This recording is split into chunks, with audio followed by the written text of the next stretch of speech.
예, 반갑습니다. 자, 오늘도 같이 말씀 보는 시간입니다. 오늘은 이제 야고보서 말씀을 보는데요. 예, 인사드리겠습니다. 잘 오셨습니다. 야고보서 우여곡절을 많이 겪은 책입니다. 사연이 많았던 그런 책인데 그 안에서 또 우리에게 말씀하시는 그 하나님의 메시지를 발견하는 시간 되기를 바랍니다. 하나님께서 오늘도 큰 은혜를 부어주시고 함께 해주실 줄 믿습니다.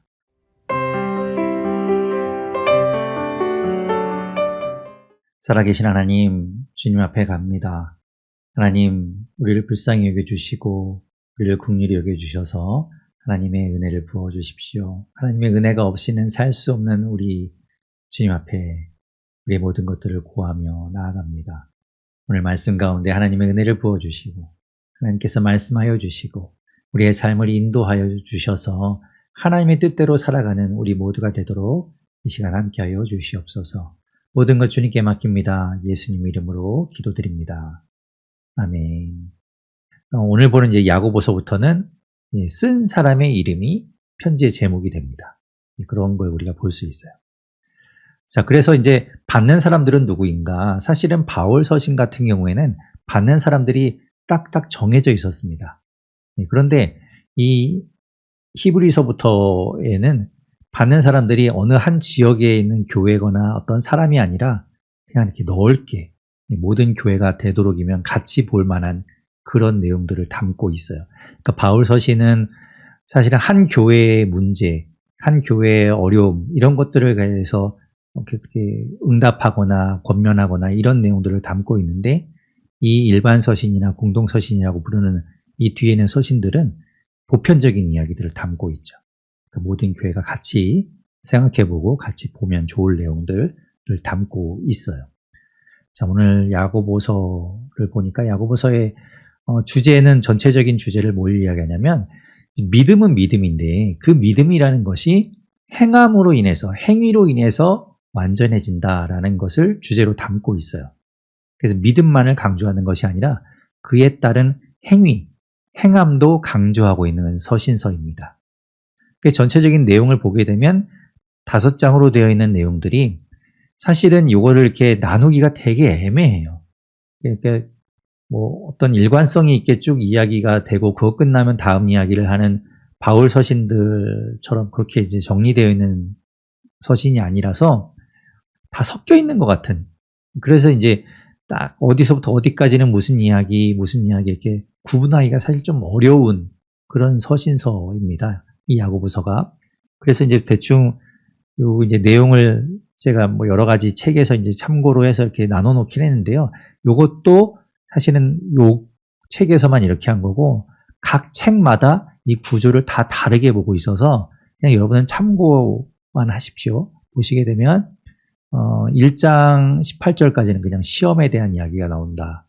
그리고 그 뒤에는 뭐 행위와 믿음, 또 말과 믿음, 또 세속주의와 믿음, 고난과 믿음에서 이 믿음이라는 것과 또 여러 가지 행함과 관련된 이야기들을 하고 있구나. 이렇게 이제 여러분 보시기면 좋을 것 같아요. 뭐 자세한 내용들은 우리가 본문을 보면서 보겠지만, 그렇게 뭐 구분 지어서 보기가 좀 어렵기 때문에 우리가 이런 것들을 다루고 있구나라는 대략적인 것만 살펴보시면 되겠습니다. 기록 장소가 어디에서 그러면 썼느냐. 사실은 이 야고보가 누군가를 먼저 규정을 지어야 어디에서 썼는지를 우리가 유추해 볼 수 있겠죠. 이 지금 계관의 아래쪽에 보면 야고보라는 사람들의 이제 제가 표시를 해놨는데요. 신약 성경에서 야고보는 구분해서 보면 4명의 야고보가 나옵니다. 그런데 이제 한 사람은 워낙 유다의 아버지, 사도인 유다의 아버지라서 언급이 거의 없기 때문에 이제 그 사람은 빼고, 우리가 알만한 야고보는 3명이 있어요. 첫 번째가 이제 세베대의 아들인 야고보. 이 사람은 요한의 형제죠. 그래서 요한과 야고보와 요한, 항상 베드로와 함께 예수님과 함께 다녔던 그 예수님의 수제자라고 부를 만한 그 사람 중에 한 사람이 야고보가 있었어요. 이 사람이 저자가 아닐까. 그렇게 생각할 수 있겠지만 이 야고보는 사도 중에서 가장 먼저 순교를 합니다. 그래서 그 연도를 생각해 보면 약 44년경에 순교했을 것으로 보여요. 그 내용이 이제 사도행전 12장에 나오죠. 12장 2절에 나오는데 1절과 2절을 같이 이렇게 보면은 그 헤롯 왕이 그때 당시 이제 그 유다의 왕이었던 분봉 왕인 그 헤롯 왕이 사람들한테 이제 좋게 보이기 위해서 이 요한의 형제인 야고보를 칼로 죽였다라는 기록이 있어요. 그래서 그때 이제 죽습니다. 가장 먼저 죽어요. 그렇기 때문에 이 사람이 이런 글을 남겼을 시간이 없죠. 교회가 시작되고 나서 얼마 안 있다가 이제 순교를 했기 때문에. 자, 그런가 하면 두 번째로 우리가 생각해 볼 수 있는 인물이 누군가 하면, 알페오의 아들인 야고보예요. 예수님의 12 사도 가운데 그 중에 한 사람인, 알페오의 아들 야고보. 이 사람은 이제 예수님의 12 사도 가운데 야고보가 두 사람이 있기 때문에 1번에 있는 야고보를 이제 큰 야고보라고 부르고 또 2번에 있는 알페오의 아들 야고보를 작은 야고보라고도 이제 부릅니다. 그런데 이 사람의 행적은 사실 성경책에 이렇게 많이 나오지 않죠. 그렇기 때문에 뭐 전승에 의해서는 순교했다는 이야기가 있지만 이번에는 알페오의 아들 야고보가 이 야고보서를 썼다면 조금 더 자신에 대한 설명을 덧붙였어야 됐을 거예요. 그런데 이제 그런 내용들이 없는 것으로 보아서는 누구나 알만한 야고보기는 좀 어렵지 않을까. 그래서 이제 1번, 2번 다 탈락이 되고 세 번째로 생각해 볼 수 있는 야고보가 요셉의 아들인 야고보, 즉 예수님의 형제인 야고보입니다. 그래서 이 야고보는 고린도전서 15장 7절에 보면 부활하신 예수님께서 여러 사람들을 만나실 때 그때 이 야고보도 보게 됩니다. 그 부활하신 예수님을 만나요. 아마도 이때에 이 야고보가 회심했을 것으로 생각을 합니다. 왜냐하면 예수님께서 살아계실 때는 형제들이 다 예수님을 미쳤다고 생각했거든요. 그렇기 때문에 아마도 예수님이 십자가에 죽으셨을 때도 예수님을 하나님의 아들이라고 여기지 못했을 거예요. 그런데 부활하신 예수님을 만나고 나서 그가 회심하고 신앙을 갖게 되었겠죠. 그런 그 야고보가 예루살렘 교회의 최고 지도자로서 인정받는 교회의 기둥이라고 여겨질 만한 그런 인물로 이제 여겨지고 자리매김을 하게 됩니다. 그래서 사도행전 15장에서 그 예루살렘 교회에서 이제 이방인들에게 복음 전하는 것에 대해서 회의를 할 때에 그때 마지막에 야고보가 탁 나서서 그걸 정리하고 결정을 딱 지어요. 그걸 보면 예루살렘 교회의 최고 지도자, 가장 큰 결정권을 가지고 있는 사람이 이 야고보였다는 것을 나타내고 있는 거죠. 그리고 이 야고보는 언제 죽었는가? 이것 또한 이제 전승에 나오는 이야기인데요. 62년에 AD 62년에 베스도 총독, 그러니까 그때 당시에 총독이었던 베스도가 죽은 이후에 총독이 부재한 틈을 타서 안나스 대제사장이 이 야고보를 처형합니다.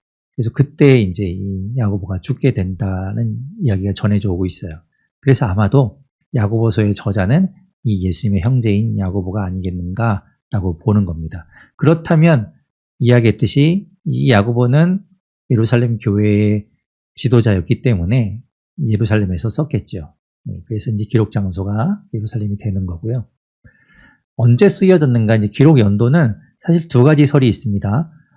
정확하게 이제 연도를 기록하고 있지 않기 때문에 우리가 생각해 봐야 되는데, 첫 번째가 45년경, 그러니까 바울이 서신서를 쓰기 전에 썼을 것이다라고 보는 거예요. 그러니까 이게 어떻게 그렇게 본다면 이 야고보서가 신약 성경의 최초의 책이 됩니다. 그래서 이제 가장 먼저 쓰여졌다고 보는 견해가 이제 그런 거예요. 왜 그렇게 최초로 쓰여진, 그러니까 바울 서신 이전에 쓰여진 책이라고 보는가? 이제 거기에 대해서는 뭐 여러 가지 이제 우리가 근거를 가지고 생각해 볼 수 있는데요. 이 야고보서를 우리가 이제 자세히 살펴보겠지만 야고보서 안에 이제 복음이 전해지고 나면 이방 지역에 바울이 전도하면서 왜 다른 나라의 교회들을 세우잖아요. 그러면서 이방인들도 그리스도인이 되죠. 그런데 이 야고보서에는 이방인 그리스도인에 대한 이야기가 없어요. 그것을 보면 아마도 선교가 아직 이루어지기 전에 쓰여진 글이 아니겠는가라고 보는 거죠. 그리고 이제 야고보서 2장에 보면 교회라는 용어를 쓰지 않고 회당이라는 용어를 쓰고 있습니다. 그러니까 아직 교회로 모이기 전에 회당에서 모일 때라는 것을 배경으로 우리가 생각해 볼 수 있겠죠. 그리고 그 야고보에 대한 이야기 했을 때처럼 그 사도행전 15장에 이제 이 야고보가 예루살렘 회의에서 결정되는 사항을 땅땅땅 이렇게 이제 선포하고 결정하게 되는데 그런 내용들이 사실 이 야고보서 안에 빠져 있습니다. 만약에 그가 그런 결정을 한 이후에 썼다면 그런 내용들을 넌지시나마 이렇게 담고 있을 텐데 전혀 그런 내용이 없는 것을 보아서는 아마도 바울이 선교하기 전 1차 전도 여행하기 전에 쓰여졌을 것이다 라고 이제 보는 거죠. 그리고 두 번째 견해는 이제 바울이 전도 여행을 한 이후 그리고 이 야고보가 62년에 이제 순교를 하게 되니까 그 전에 약 60년쯤에 쓰여졌지 않았을까라고 보는 거예요. 왜 그렇게 또 보는가 하면 바울이 전도 여행을 하고 여러 곳에 이제 복음을 전하면서 바울이 주장했던 건 뭡니까? 우리가 믿음으로 의롭게 된다. 이신칭의를 전했잖아요. 예수 그리스도를 믿어야 된다. 그 믿음으로 우린 구원받는 거다. 율법이 아니고 우리 행함이 아니다라는 이야기를 전파하고 다녔는데 그러면서 이제 여러 가지 문제들이 생길 수 있었겠죠. 그러니까 왜 그냥 행위 그럼 나는 아무렇게 이제 예수 그리스도를 믿으니까 나는 뭐 아무렇게 살아도 되겠네. 뭐 이런 어떤 자유방임주의 같은 것들이 막 자꾸 생기는 거예요. 그릇된 믿음을 가진 사람들이. 그래서 이제 야고보가 거기에 대해서 보완하고 보충하기 위한 이 편지를 쓰지 않았을까라고 본다면 이제 바울이 전도 여행한 이후에 쓴 시기라고 우리가 유추해 볼 수 있겠죠. 그러니까 두 가지 설이 있는데 아마도 이제 뭐 좀 먼저 쓰여졌지 않았을까라고 이제 저는 보이기도 하는데요. 뭐 알 수는 없습니다. 그거는 이제 정확하게 우리가 볼 수 없기 때문에 두 가지 의견이 팽배하게 있다라고 생각하면 될 것 같고 저자는 야고보고 수신자는 1절에 있듯이 흩어져 있는 12지파. 이 말은 뭐냐면 각 그 지역에 퍼져 있는 또 다른 나라에 있는 유대인들을 이야기하는 거죠. 12지파라는 말 자체가 유대인들을 상징하기 때문에 말씀드렸듯이 이방인 그리스도인들보다는 모든 교회에 있는 유대인 성도들을 위해서 쓴 편지라고 볼 수 있어요. 그래서 특징을 보게 되면 이신칭의를 바울이 주장했는데 그 이신칭의를 보완한 어떤 내용들을 담고 있죠. 만약에 먼저 쓰여졌다면 이제 바울이 복음을 전하기 전이니까 뭐 이신칭의를 보완한다고 보기는 어렵겠지만 아무튼 두 개의 서신이 좀 두 개의 내용이 좀 서로 대치된다기보다는 서로를 보완하는 관계라고 우리가 보는 게 더 좋을 것 같습니다. 그래서 교리를 이야기하는 것보다는 실천을 강조하죠. 행함을 강조하는 서신서입니다. 그런데 이 야고보서에는 예수님의 십자가 죽음이나 부활이 들어있지 않아요. 그런 내용들이 없습니다. 그래서 종교개혁자 마틴 루터는 2장 24절에도 나오는 내용인데요. 제가 24절을 먼저 읽어보면 이로 보건대 사람이 행함으로 의롭다 하심을 받고 믿음으로만은 아니니라 라는 말씀이 있어요. 그러니까 믿음만으로는 의롭다 하심을 받을 수 없다. 뭐 이런 이야기를 하고 있기 때문에 마틴 루터 입장에서 볼 때는 이거 너무 말도 안 된다라고 이제 생각을 해서 지푸라기 서신이라고 불렀어요. 그러니까 지푸라기 서신이라는 말이 뭐냐면 고린도전서 3장 12절에 보면 복음 위에 그 위에다 누구든지 그 복음의 터 위에다 세울 때에 뭐 그냥 나무나 풀이나 지푸로 그 터 위에 세운다라는 표현이 있는데 이 야고보서가 복음 위에 세워진 별거 아닌 이야기라고 이제 생각한 거죠. 그래서 이제 좋아하지 않았다라고 이야기합니다. 자, 그리고 또 하나의 특징이 이제 이 말씀 처음에 드렸듯이 이게 이제 어떤 구조적으로 하나의 이야기 끝나면 다음 이야기 이렇게 넘어가는 것이 아니라 막 직선적이지 않고 그냥 여러 가지 것들을 이야기하고 또 다시 한번 이야기하고 막 섞여 있어요. 그렇기 때문에 개요라는 걸 파악하기가 좀 어렵다. 그래서 이제 여러 가지 왜 이렇게 쓰여졌을까 것들을 이제 연구하다 보니 아마도 이것이 어떤 편지라기보다는 야고보의 설교집은 아닐까라고 또 생각하는 분들도 계세요. 그래서 그런 설교집, 여러 가지 이야기들을 모아놓은 책이 아니겠는가라고 보기도 합니다. 왜냐하면 또 이게 서신이라고 한다면 그 서두에 보통 우리가 보았듯이 감사나 축복의 말이 이제 그 당시에 이제 서신서의 특징인데 그런 것들이 아예 없기 때문에 이게 편지라기보다는 어떤 책에 가깝지 않을까 뭐 그렇게 보기도 해요. 그런데 이제 이 내용들을 보면 굉장히 뛰어난 헬라어로 구사되어 있습니다. 그리고 절반이 이제 명령문으로 되어 있어요. 그런 여러 가지 것들을 보면 야고보의 설교집일 가능성도 있고, 그런데 또 하나 이제 과연 이게 야고보가 썼을까라고 의문을 갖는 것이 뛰어난 헬라어입니다.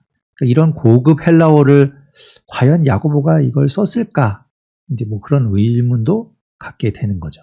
아무튼 이 야고보서가 굉장히 좋은 헬라어로 구사되어 있다라는 걸 우리가 생각하면 될 것 같고, 그리고 이 야고보서의 또 다른 특징으로는 예수님의 가르침, 예수님의 말씀이 직접적으로 예수님이 이렇게 이르시되 하면서 예수님의 말씀을 직접 인용하기보다는 그 말씀을 간접적으로 많이 언급하고 있어요. 대표적으로 이제 마태복음 5장부터 7장까지, 그리고 누가복음 6장에 있는 산상수훈과 평지 설교라고 하는 그 내용들을 담고 있거든요. 예수님의 가르침을 간접적으로 야고보서의 저자인 야고보가 그것을 해석하고 녹여낸 이야기들이 많이 언급되어 있습니다. 그리고 이 야고보서가 어떤 윤리적인 내용들을 담고 있고 정의를 강조하고 행함을 강조하고 뭐 이런 내용들을 강조하고 있기 때문에 또 지혜도 이야기하고요. 그래서 신약의 잠언이라는 별명, 신약의 아모스라는 별명도 가지고 있는 책입니다. 이 야고보서가 이제 그런 내용들을 담고 있어요. 자, 우리 이제 야고보서 1장 말씀을 보도록 하겠습니다. 1장 1절에는 말씀드렸듯이 이제 개관에서 본 것처럼 하나님과 주 예수 그리스도의 종 야고보라고 본인을 소개하고 있죠. 말씀드린 것처럼 만약에 이게 다른 야고보였다면 그 야고보가 누군지, 나는 어떤 야고보인지, 이름이 똑같으니까 뭔가 설명이 들어갔어야 되는데 그런 내용들이 없는 걸로 봐서는 이렇게만 이야기해도 모든 사람이 알만한 야고보였다는 걸 우리가 알 수 있겠죠. 그러니까 예수님의 동생인 야고보가 아니겠는가라고 보는 거죠. 그 야고보는 흩어져 있는 12지파에게 문안하노라 라고 하면서 흩어져 있는 12지파, 곧 모든 유대인 그리스도인들에게 이제 쓰고 있는 거예요. 히브리서도 이제 그런 내용들이었잖아요.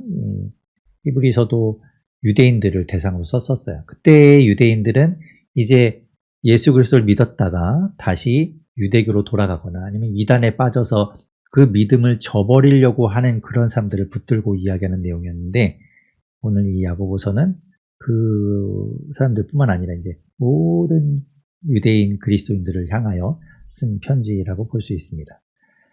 자, 내용을 보면 이제 2절부터 이제 본격적인 이야기를 하고 있는데요. 2절부터 4절까지 이제 이야기하면서 내 형제들아 너희가 여러 가지 시험을 당하거든 온전히 기쁘게 여기라라고 이야기합니다. 그러니까 시험에 대한 이야기를 하고 있어요.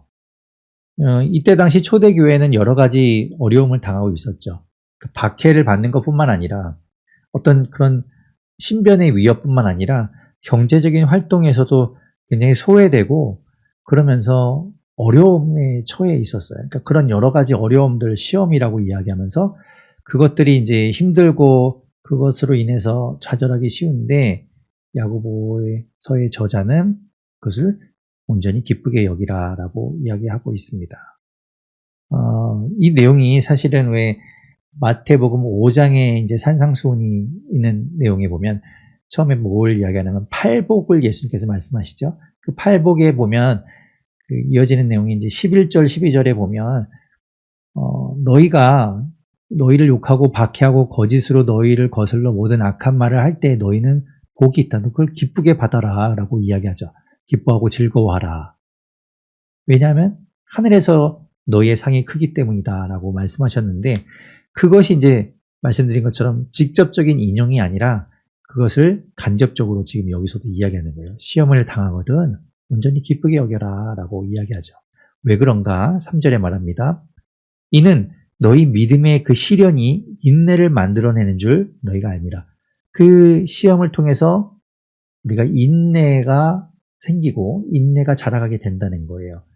그렇게 인내가 자라감으로 인해서 4절에 보면 인내를 온전히 이루라. 이는 너희로 온전하고 구비하여 조금도 부족함이 없게 하려 함이라. 그 인내를 우리가 바탕으로 해서 온전하게 되고 조금도 부족함이 없게 된다라고 이야기하고 있죠.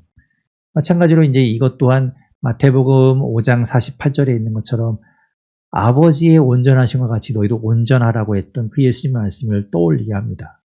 5절에 보면 너희 중에 누구든지 지혜가 부족하거든 하나님께 구하라 이렇게 이야기했어요. 그러면 하나님께서는 후히 주시고 꾸짖지 않으시는 그 하나님께서 주실 것이다 라고 이야기하죠. 마태복음 7장 11절에 있는 말씀처럼 자식에게 좋은 것을 주시는 아버지를 말씀하신 것과 연결된다고 볼 수 있어요. 그러니까 이제 그런 예수님의 말씀들을 이렇게 녹여내고 있는 걸 볼 수 있다는 거죠. 그리고 6절에 말합니다. 오직 믿음으로 구하고, 그렇게 하나님 앞에 구할 때는 믿음으로 구하고 조금도 의심하지 말라. 의심하는 자는 마치 바람에 밀려 요동하는 바다 물결 같으니 그러면 얻을 수 없다. 이런 거예요. 7절에 말합니다. 없기를 생각하지 말라. 그렇게 의심하고 그러는 사람들은 8절에 있는 것처럼 두 마음을 품어 모든 일에 정함이 없는 자다 라고 이야기합니다. 믿음을 가지고 기도해야 된다라는 거죠. 자, 그리고 이제 9절부터 11절에는 주 안에서 우리가 높아지고 낮아지는 그런 이야기를 합니다. 9절에 보면 낮은 형제는 자기의 높음을 자랑하고, 여기서 말하는 낮은 형제라는 건 신분이 좀 낮거나 아니면 어떤 재산적으로 넉넉하지 못한 사람이라고 할 수 있겠죠.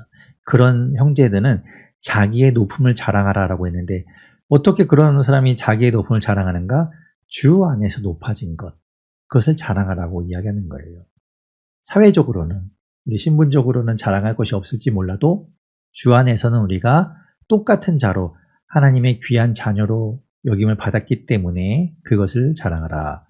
10절에 반대로 부한 자는 자기의 낮아짐을 자랑할지니, 여기서 말하는 부한 자는 앞에서 이야기한 낮은 형제와는 반대로 많이 가진 자, 신분이 높은 자, 이런 자를 말하죠. 그들은 자기의 낮아짐을 자랑해라. 하나님 앞에서 겸손해지고 하나님 앞에서 낮아지게 된 것, 그런 것들을 자랑해라 라고 말합니다. 그러면서 이는 그가 풀의 꽃과 같이 지나감이라. 그러니까 해가 돋고 11절에 부연 설명하듯이 해가 돋고 뜨거운 바람이 불면 풀이 아무리 예쁘고 꽃이 만발했어도 그냥 다 없어지는 것처럼 부한 자도 그렇게 지금은 많이 가졌을지 몰라도 그것들이 영원하지 않다라는 이야기를 하고 있는 거죠. 우리 풀은 마르고 꽃은 시든다, 이런 표현들은 사실 구약부터 많이 보았던 표현입니다. 시편 103편에도 이제 그런 표현이 있고 이사야 40장 6절, 7절, 8절에도 보면 풀은 마르고 꽃은 시든 그런 이야기들. 그러니까 인생의 덧없음, 이 땅에 있는 것이 참 유한한 것을 나타내고 있고 오직 하나님과 하나님의 말씀이 영원함을 드러내고 있는 그런 표현에서 우리가 본 적이 있어요. 자, 그 이야기를 하고 있고 이제 12절부터 이 야고보서의 저자는 이제 시험을 견디는 자, 앞에서 2절부터 4절까지 시험을 당하거든 온전히 견디라, 온전히 기쁘게 여기라라고 했었는데 그것에 이제 어떻게 보면 좀 부연해서 이야기하고 있는 거예요. 12절부터 보면 시험을 참는 자는 복이 있나니 이는 시련을 견디어낸 자가 주께서 자기를 사랑하는 자들에게 약속하신 생명의 면류관을 얻을 것이기 때문이라. 시험을 참고 견디고 그것을 이겨내는 자가 생명의 면류관을 얻게 된다. 시험에 넘어지고 그것을 통해서 우리가 복음을 믿고 갖게 된 그 믿음을 잃어버리게 된다면 생명의 면류관을 얻을 수 없는 거죠. 그런 이야기인 거예요.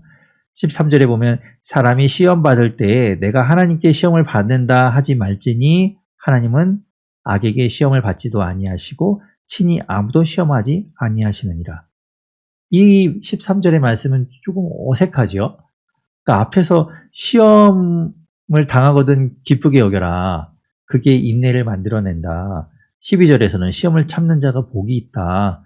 그런 자들에게 생명의 면류관이 있다고 했는데 13절에 시험은 하나님이 주시는 건 아니다라고 이제 갑자기 이야기하고 있으니까 어색하잖아요. 이게 뭐냐면 앞에서 이야기하는 시험들, 2절에서 이야기하고 12절에서 이야기하는 이 시험은 우리가 보통 여기 성경에서 이야기하는 시험이 테스트냐 아니면 유혹이냐 이제 이렇게 우리가 나눠볼 수 있겠죠. 테스트라는 건 우리가 그 시험을 통과함으로 인해서 우리가 성장하고 성숙하고 더 발전되기 위해서 주는 것이고, 또 다른 유혹의 시험이라는 것은 우리를 걸려 넘어지게 하고 우리를 망하게 하는 것이 주된 목적이잖아요. 함정과도 같은 것이죠. 그런데 이제 2절과 12절에서 말하는 시험이라는 것은 테스트의 성격이 강한 시험을 말하는 것이고, 13절에 있는 시험은 유혹을 말하는 거예요.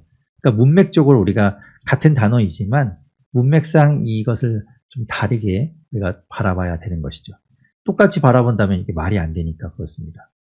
그래서 14절에 보면 오직 각 사람이 시험을 받는 것은 자기 욕심에 끌려 미혹됨이니 라고 이야기하잖아요. 그러니까 여기서 14절에서 말하는 이 시험이 결국에 미혹, 유혹과 관련돼 있다라는 거예요. 그것은 곧 자기 욕심 때문에 벌어진 일이라는 거죠.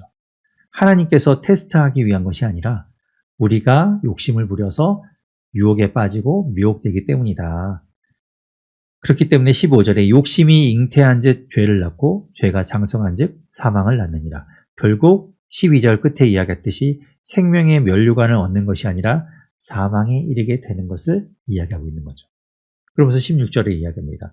사랑하는 형제들아 속지 말라. 뭘 속지 말라고 이야기하냐면 그렇게 이제 사탄의 유혹에 속지 말라 이런 거죠. 17절에 말합니다. 온갖 좋은 은사와 온전한 선물이 다 위로부터 빛들의 아버지께로부터 내려오나니 그는 변함도 없으시고 회전하는 그림자도 없으시니라.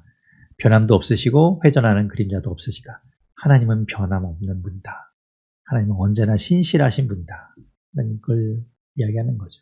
하나님께로부터 선물이 내려온, 앞에서 이야기하는 그 13절, 14절에 있는 그 시험은 우리를 망하게 하고 우리를 죄에 빠뜨리고 결국엔 우리를 사망에 이르게 하는 시험이지만, 하나님은 우리에게 좋은 은사와 온전한 선물을 주시는 분, 변함없으신 분, 이제 그런 이야기를 하고 있죠. 18절에 그가 그 피조물 중에 우리로 한 첫 열매가 되게 하시려고 자기의 뜻을 따라 진리의 말씀으로 우리를 낳으셨느니라 라고 이야기하고 있어요. 하나님께서 우리를 하나님의 자녀로 삼으시고 우리를 시험하실 때는 우리를 성장시키고 우리에게 인내를 주셔서 우리를 생명의 면류관을 얻도록 하기 위해서 시험을 주시는 것이다 라는 겁니다. 그리고 또 19절부터 이제 이야기합니다. 내 사랑하는 형제들아 너희가 알지니 사람마다 듣기는 속히 하고 말하기는 더디하며 성내기도 더디하라. 이제 우리의 어떤 행함과 연결이 되죠. 듣는 것은 속히 하고 말하기는 더디하고 성내기도 더디하라. 왜냐하면 20절에 사람이 성내는 것이 하나님의 의를 이루지 못하기 때문이죠. 그러므로 21절에 모든 더러운 것과 넘치는 악을 내버리고 너희 영혼을 능히 구원할 바 마음에 심어진 말씀을 온유함으로 받으라. 그렇기 때문에 22절부터는 너희는 말씀을 행하는 자가 되어야 된다. 듣기만 하고 행하지 않는 것이 아니라 행함을 하는, 행위로 이어지는 자가 되어야 된다. 듣기만 하는 자는요, 자신을 속이는 자라고 이야기해요. 22절에 말하죠. 듣기만 하는 것은 안 된다는 거죠. 왜냐하면 듣기만 하면 그냥 우리가 하나님의 말씀을 들으면 그것이 우리의 삶으로 이어져야 되는데, 그냥 듣기만 하면 결국 그건 우리를 아무런 영향이 없다는 거예요. 물론 이제 믿음이 우리를 구원하지만, 믿음이 우리를 의롭게 하지만, 진짜 믿음은, 그렇게 우리를 구원하는 믿음은 우리를 행동으로 옮겨가게끔 만들어 주겠지요. 그렇지 않은 믿음은 뒤에 얘기했지만 온전한 믿음이 아니라고 이야기하는 거예요. 마태복음 7장 21절에도 이렇게 예수님께서 말씀하셨어요. 나더러 주여 주여 하는 자마다 다 천국에 들어갈 것이 아니요 다만 하늘에 계신 내 아버지의 뜻대로 행하는 자라야 들어가리라 라고 말씀하셨거든요. 믿음이란 행위로 이어져야 된다는 거예요. 듣기만 하는 자, 그것은 내가 행함으로 이어진다라고 하지만 실제로 행하지 않으면 아무것도 아니라는 겁니다. 오늘 본문 23절에 보십시오. 누구든지 말씀을 듣고 행하지 아니하면 그는 거울로 자기의 생긴 얼굴을 보는 사람과 같아서, 여기서 말하는 거울은 지금 우리가 보는 거울처럼 우리를 완전하게 잘 비춰주는 거울이 아니라, 이때 당시에 거울은 동이죠. 황동, 그거를 이렇게 막 연마를 해서 갈아서 반짝반짝하게 이렇게 만들어서 보는 것이기 때문에 아주 지금처럼 왜곡되지 않고 바로 보이는 것이 아니라 울퉁불퉁해서 얼굴이 제대로 보이지는 않죠. 그렇기 때문에 그것이 온전한 우리를 나타내지 못하는 것처럼 결국 그렇다는 걸 비유로 이야기하는 거예요. 행함이 없다면 우리를 온전히 보여주지 않는 그 거울처럼 우리가 온전하지 않다라는 걸 말하고 있는 거죠. 25절에 말합니다. 자유롭게 하는 온전한 율법을 들여다보고 있는 자는 듣고 잊어버리는 자가 아니요 실천하는 자니. 그러니까 우리가 믿음을 가졌다고 해서 그 믿음으로 인해서 우리가 의롭게 되었으니 아무렇게나 살아도 된다, 막 살아도 된다, 나 하고 싶은 대로 살아도 된다가 아니라 그때부터 율법을 실천하는 자가 되는 거예요. 믿음이 우리 안에 들어오는 순간부터 하나님의 뜻대로 살아가기 위해서 우리가 행동으로 우리의 삶으로 나타나기 때문에 그때서야 우리가 실천하는, 율법을 실천하는 자가 된다는 거죠. 그래서 25절에 말하는 것처럼 실천하는 자, 이 사람은 그 행하는 일에 복을 받으리라 라고 이야기하는 거예요. 26절, 27절 다시 한번 정리해서 말합니다. 누구든지 스스로 경건하다 생각하며 자기 혀를 재갈 물리지 아니하고 자기 마음을 속이면 이 사람의 경건은 헛것이라. 말, 행동 이런 것들이 제어되지 않으면, 함부로 막 하면 결국 그 사람의 경건, 그 믿음이 헛것이다 라고 이야기하는 거예요. 27절에 말합니다. 하나님 아버지 앞에서 정결하고 더러움이 없는 경건은 곧 고아와 과부를 그 환난 중에 돌보고 또 자기를 지켜 세속에 물들지 아니하는 그것이니라. 참된 경건, 그건 행함으로 나타나죠. 고아와 과부를 돌보고 자기를 지켜서 세속에 물들지 않게 하는 것, 그것이 참된 경건, 실천으로 이어진 믿음과 경건이라고 이야기하고 있습니다. 2장에서 이 야고보는 내 형제들아 라고 이제 이야기하면서, 이 야고보가 지칭할 때 여기 이 편지의 수신자들을 부를 때 계속 형제들아 형제들아 이야기해요. 1장에서도 보았잖아요. 2절에 내 형제들아, 그리고 19절에 내 사랑하는 형제들아 라고 하면서 굉장히 친근하게 이렇게 부르고 있죠. 개관에서 말씀드렸듯이 이 야고보서의 절반 정도의 문장이 명령문으로 되어 있습니다. 그러니까 어떻게 보면 딱딱할 수 있는 문장이잖아요. 명령이라는 것은. 그런데 이렇게 이제 호칭을 좀 형제들아라고 하면서 그것을 조금 더 풀어주고 있는 걸 볼 수 있죠. 네, 형제들아, 영광의 주 곧 우리 주 예수 그리스도에 대한 믿음을 너희가 가졌으니 사람을 차별하여 대하지 말라. 그러니까 이것이 다 지금 이 믿음과 연결되는 행위, 우리의 삶의 문제와 관련이 되어 있어요. 그러니까 우리가 믿는다고 하면서 다른 사람을 차별하여 대하는 것 옳지 않다는 거죠. 그런 행함은 그러면 안 된다. 차별 없이 대해야 된다라고 이야기하는 거예요. 그러면서 대표적으로 이야기하는 것이 이제 회당에서 모일 때를 예를 들고 있습니다. 2절에 보면 만일 너희 회당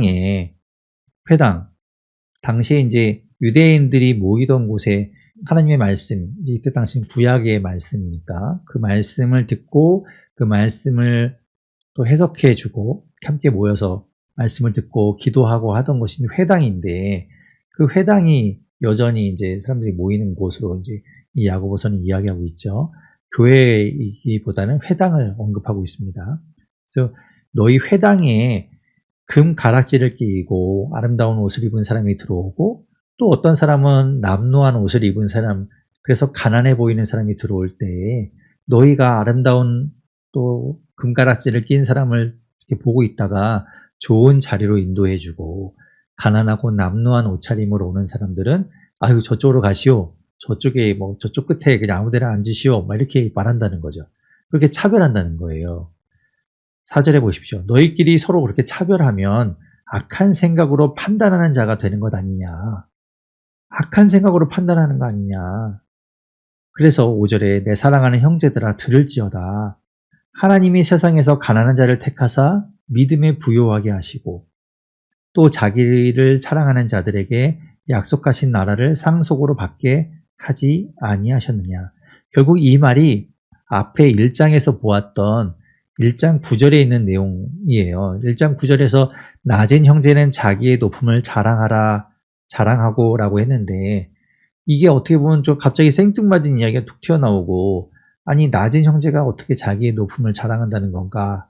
근데 지금 이 2장 5절에서 그것을 조금 더 확대해서 좀 부연해서 설명하고 있는 거예요.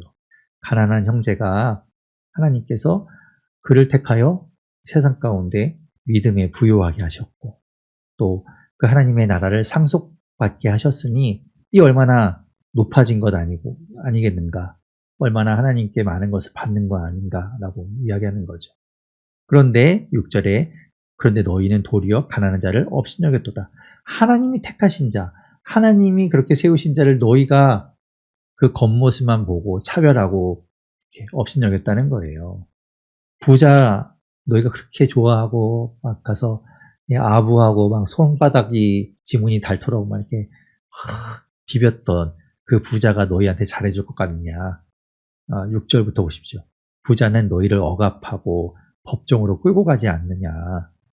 그리고 7절에 너희에게 대하여 일컫는 바 그 아름다운 이름을 비방하지 아니하느냐.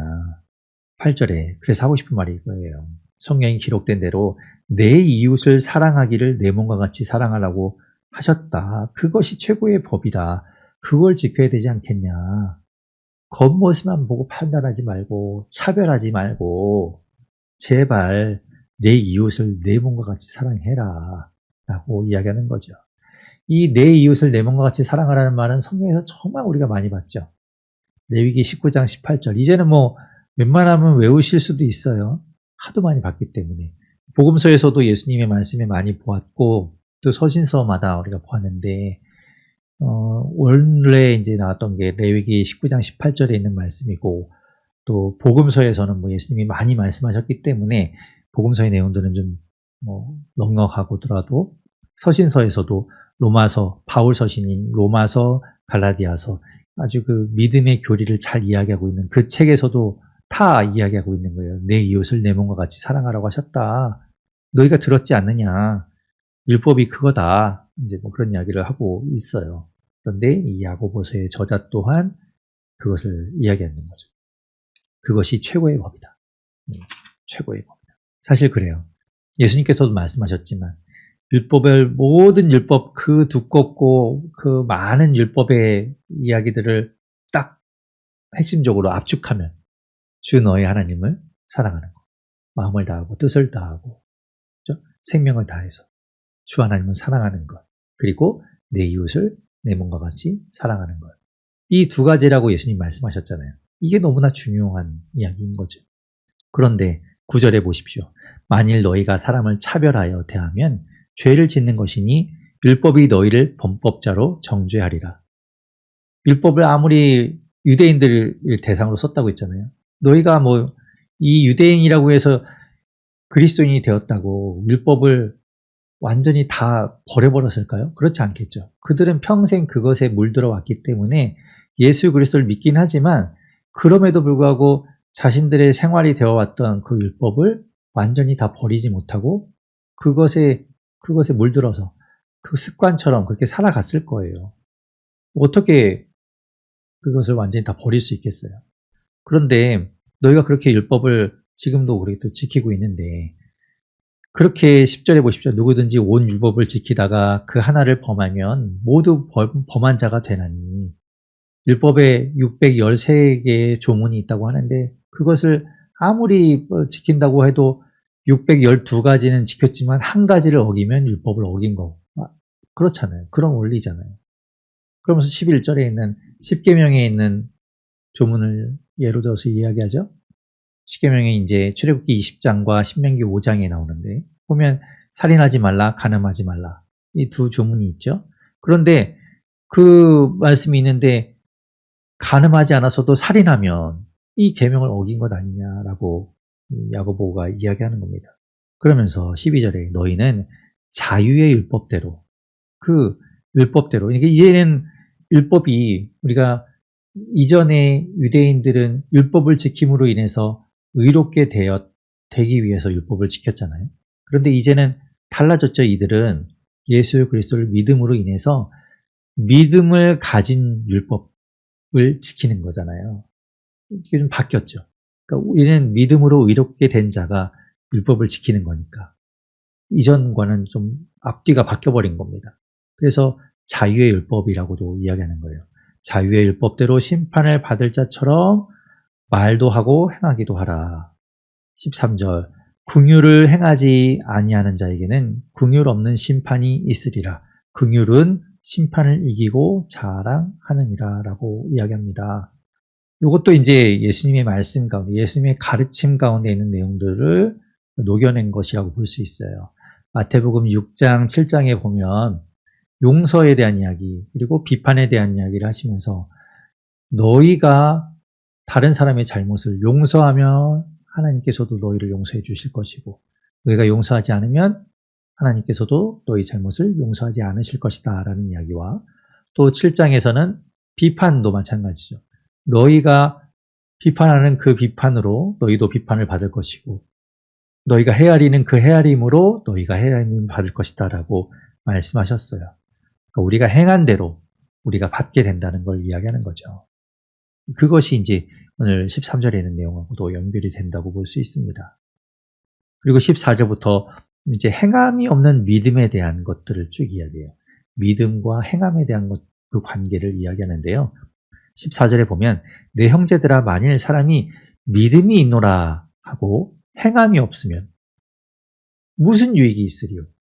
그 믿음이 능히 자기를 구원하겠느냐? 그게 과연 진짜 믿음이겠느냐? 라고 묻는 겁니다. 우리는 무슨 소리, 저도 계속 이야기하지만 교회에서도 목회자들이 계속해서 강조하는 게 뭡니까? 우리는 믿음으로 구원받는 겁니다.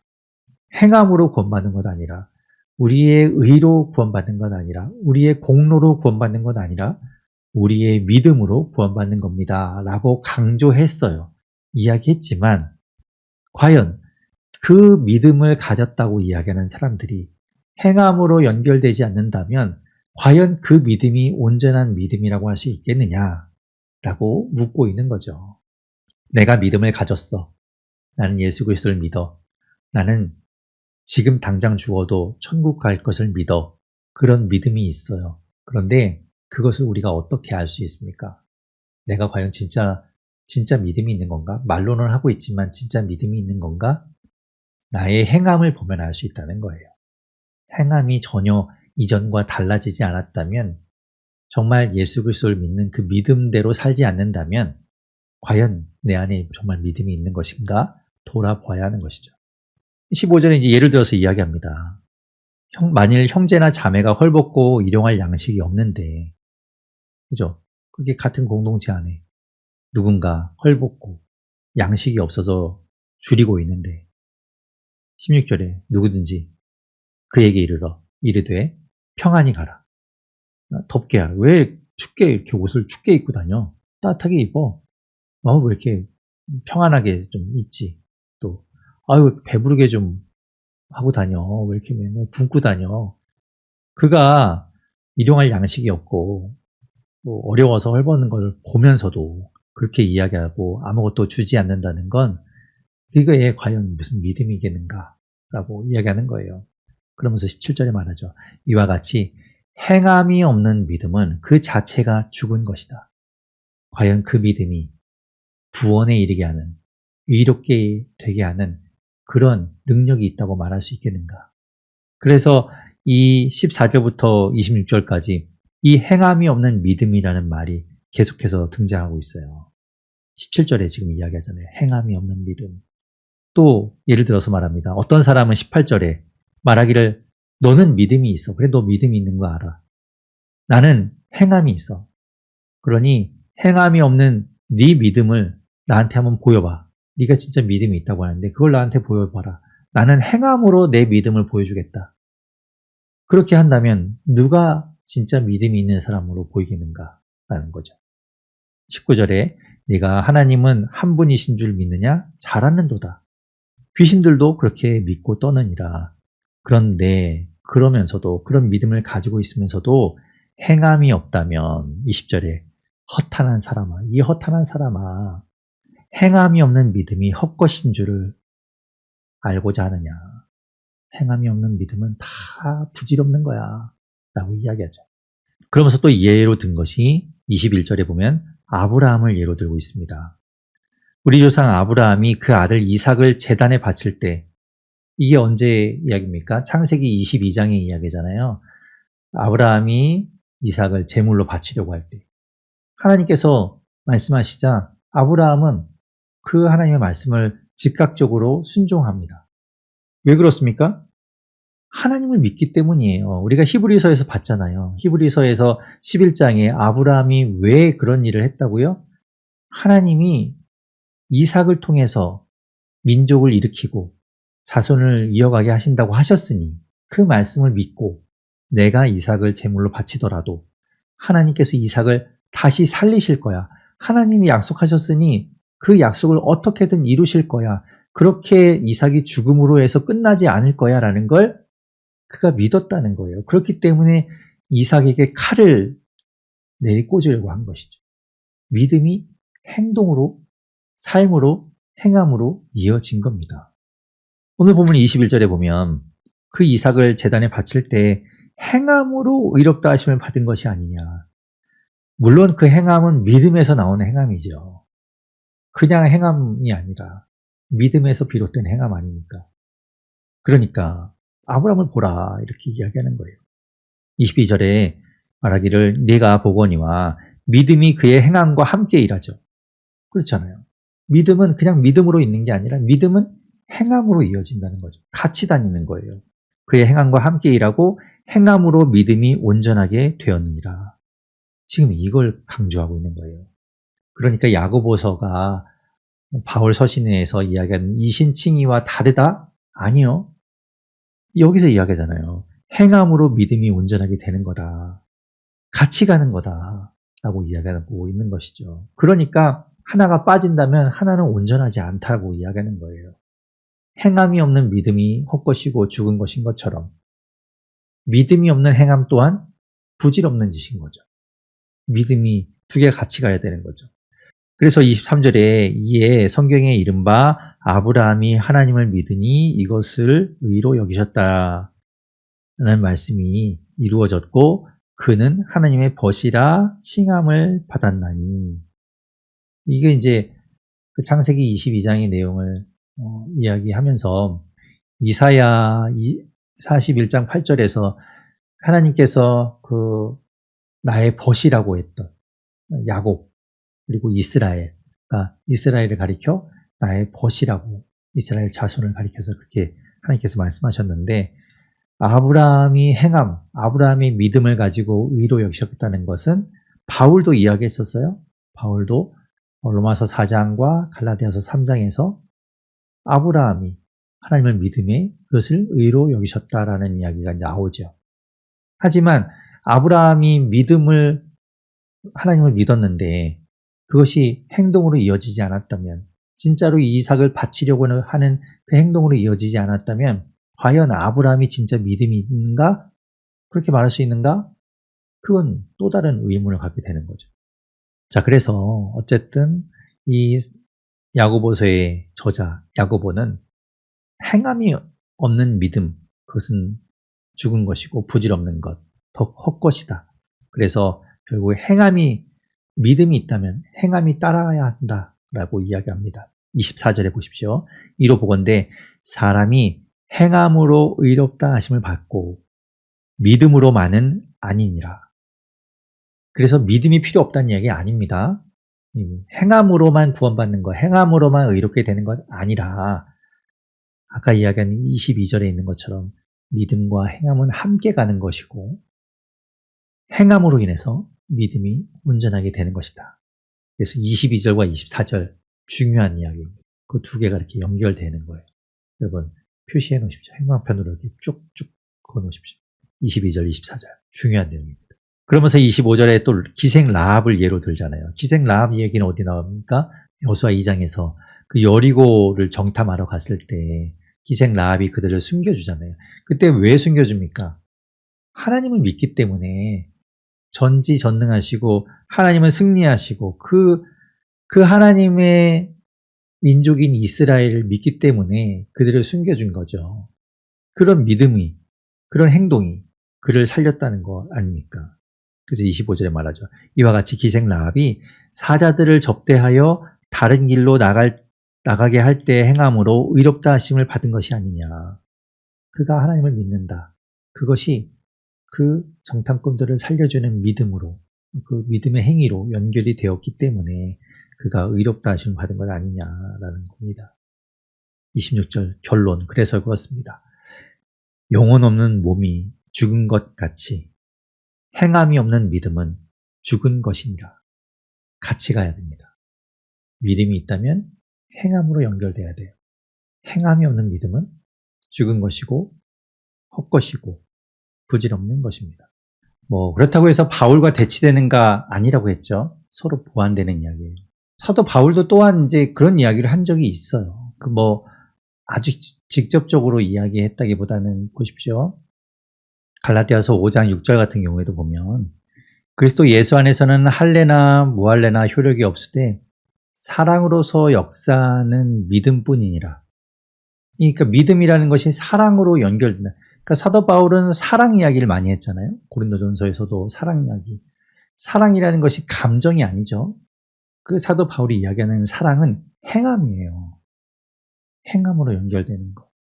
그렇기 때문에 결국 믿음이 사랑으로 나타나야 된다고 했던 이야기가 이 야고보의 이야기에 비춰본다면 믿음이 행함으로 나타나야 된다는 것과 같은 이야기라는 거죠.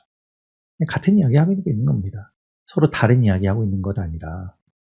그래서 오해하지 않으셨으면 좋겠습니다. 살아계신 하나님 감사합니다. 하나님, 오늘 야고보서의 말씀을 보았는데 그 말씀 가운데 우리에게 주시는 하나님의 메시지가 있습니다. 믿음이 있다고 하면서 우리의 삶이 주님의 뜻대로 행하지 않고 그 행함에서 벗어나 있고 행하지 않는 삶이라면 주님 우리를 다시 한번 돌아보게 하시고 이 시간 다시 회개하고 주님 앞으로 나가게 도와주십시오.